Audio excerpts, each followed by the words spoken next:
दोन चेंडू शिल्लक आहेत, 10 धावा. किरण पवार की निशी कर्णेकर.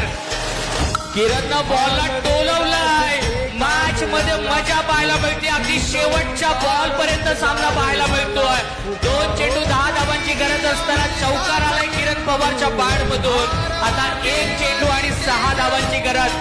शेवटच्या बॉल वरती किरणच्या बॅट मधून षटकार येणार का, की हा चांगला चेंडू टाकून निशी कर्णेकर आपल्या अलिबाग संघाला जिंकून देणार. 1 चेंडू 6 धावा.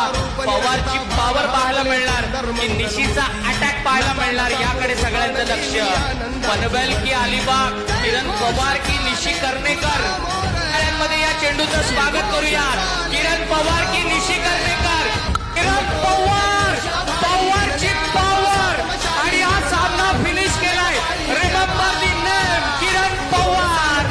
43 धावांचा वादळी खेळ आणि या षटकारानं सामना जिंकलाय तो श्री समर्थ माऊली स्पोर्ट्स पनवेल संघाने. एकदा जोरदार टाळ्या झाल्या पाहिजेत. खेळ आवडला असेल किरणचा तर जोरदार टाळ्या झाल्या पाहिजेत.